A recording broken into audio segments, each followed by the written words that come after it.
Gilles enseigne l'histoire moderne à l'Université de Grenoble. Agrégé docteur, il a été formé à l'Université d'Aix-en-Provence avant de rejoindre l'École française de Rome, où il a publié une thèse sur les Français à Rome au siècle des Lumières. C'est un spécialiste de la circulation des hommes et des idées. Bon, à ses talents d'historien, il ajoute un talent particulier de chercheur d'or. Il a découvert, il y a quelques années, des archives privées du cardinal de Bernis qui ont permis de reconsidérer l'histoire diplomatique de l'Europe au XVIIIe siècle. Et il a continué, il a trouvé une autre pépite qui sont un corpus énorme, les éphémérides de François de Paule Latapie, qui est un naturaliste et peut-être plein d'autres choses, un fils spirituel de Montesquieu. Et en redécouvrant ça, il a aussi finalement renouvelé la connaissance du voyage en Europe au siècle des Lumières. Le voyage de Latapie n'a plus grand-chose à voir avec le parcours très normé du Grand Tour des voyageurs anglais. Le naturel chose, et c'est quelque chose qu'on ne trouve pas beaucoup chez ses prédécesseurs. Donc le XVIIIe siècle, on nous propose trop souvent comme le siècle de la raison triomphante, est aussi finalement celui des émotions de la liberté. Et pour les voyageurs, c'est une vraie découverte de l'autre et une vraie découverte de soi. Et moi, quand j'ai lu ce livre, indépendamment de son intérêt purement historique, ça m'a donné l'occasion de réfléchir sur la notion de voyage, ce qu'on peut retirer d'un voyage ou ce qu'on peut ne pas en retirer. Et j'aimerais beaucoup que les 30 millions de visiteurs qui viennent chaque année à Venise s'intéressent aussi à ce genre de réflexion. Moi, j'ai parlé trop longtemps, je laisse la parole à... Merci beaucoup, merci Alain. Alors, est-ce que vous préférez que je parle au micro ou est-ce que vous préférez que je parle sans micro? Avec micro, très bien. Alors, je vais essayer de ne pas parler trop fort. Buonasera, benvenuti a tutti. Parlerò in francese per questa conferenza, però potremo proseguire per la discussione in italiano senza problemi. Merci à Alain, merci à Gilles Debaudet, à l'Alliance française pour cette invitation. Alors, je suis venu de Grenoble, ville qui a vu naître l'un des plus célèbres voyageurs de l'histoire, la personne de Stendhal, pour vous parler d'un phénomène historique que l'on croit bien connaître, qui est celui du voyage au XVIIIe siècle, mais qui mérite, à mon avis, d'être reconsidéré sous un œil neuf. Les passionnés d'art et d'histoire que vous êtes pourraient se dire à bon droit au sujet de l'ouvrage que je viens vous présenter ce soir, encore un livre sur le Grand Tour. Alors en réalité, non seulement le livre dont je viens vous parler ne traite pas véritablement du Grand Tour, mais il conteste assez vigoureusement ce qualificatif, utilisé très souvent à tort et à travers lorsque l'on souhaite parler du voyage dans l'Europe ancienne. Je crois qu'il faut faire une mise au point de vocabulaire préalable, qui est toujours quelque chose d'important quand on s'intéresse, quand on est historien, on est aussi historien des mots. Quand est-ce que l'expression Grand Tour est utilisée? Elle n'est pas utilisée en réalité, ou très peu, par les voyageurs du XVIIe ou du XVIIIe siècle. Un ouvrage seulement paraît avec le titre de Grand Tour parmi ceux qui sont publiés au XVIIIe siècle, et on ne trouve plus l'expression dans les plus célèbres dictionnaires de l'époque, comme ceux de Diderot ou d'Alembert. En fait, l'appellation Grand Tour, pour caractériser le voyage dans l'Europe ancienne, s'est développée après coup.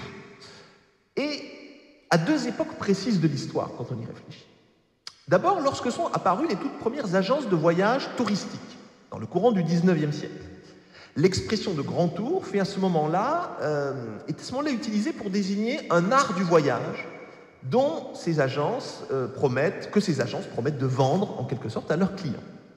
Et puis dans un deuxième temps, l'expression de Grand Tour a envahi la production des livres consacrés à l'histoire du voyage à partir de la fin des années 60 du XXe siècle, donc assez tardivement, et avec des chiffres impressionnants, puisque j'ai pu recenser quelques 145 livres utilisant dans leur titre le terme Grand Tour au XXe siècle et 319 depuis le début du XXIe siècle. Donc on a véritablement affaire à une inflation de livres qui utilisent le mot Grand Tour qui en vient désigner à être ce que nous, les historiens, nous appelons un chrononyme, un nom d'époque. On parle de l'époque du Grand Tour. Que nous raconte cette sorte d'inflation terminologique? Elle nous raconte, à mon avis, l'inquiétude des sociétés européennes du XIXe siècle et du XXe siècle face à la naissance du tourisme et face à ce phénomène devenu incontrôlable que l'on appelle le tourisme de masse.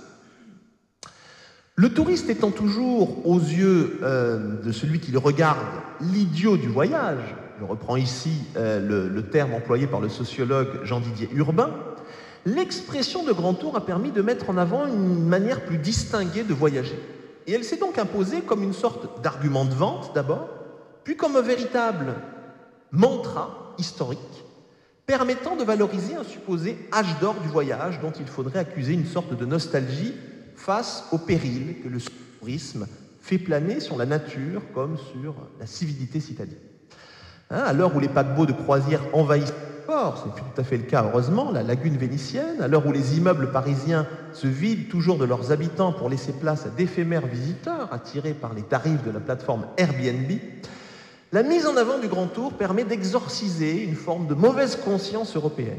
Elle est un catalyseur de notre psychologie collective, davantage, à mon avis, qu'un marqueur d'histoire. Alors, est-ce à dire que le Grand Tour n'a jamais existé?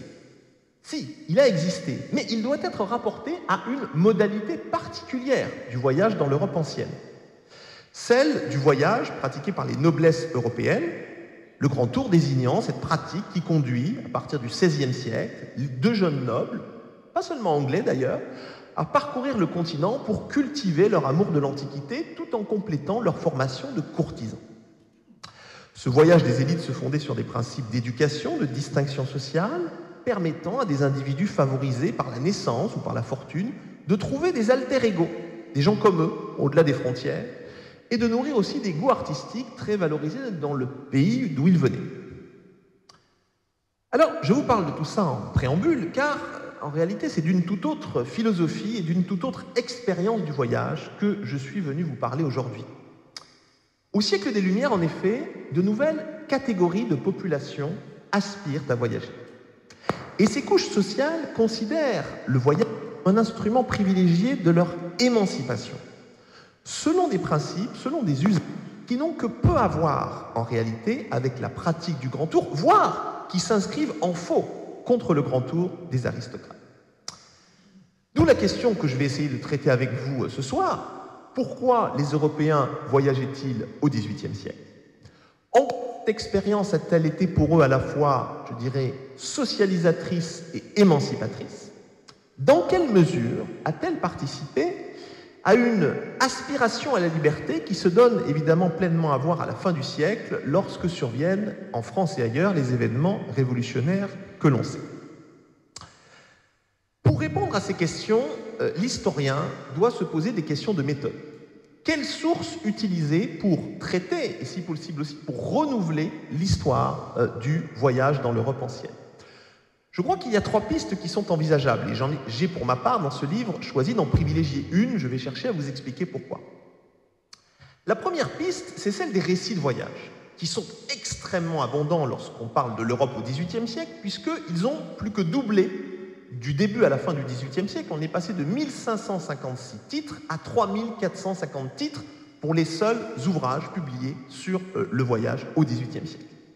Une abondance qui est évidemment très tentante, mais qui forme aussi un piège pour l'historien, car ces écrits étant extrêmement nombreux, ils empêchent, ils bloquent une approche véritablement comparative du phénomène du voyage. Ils encouragent aussi, il faut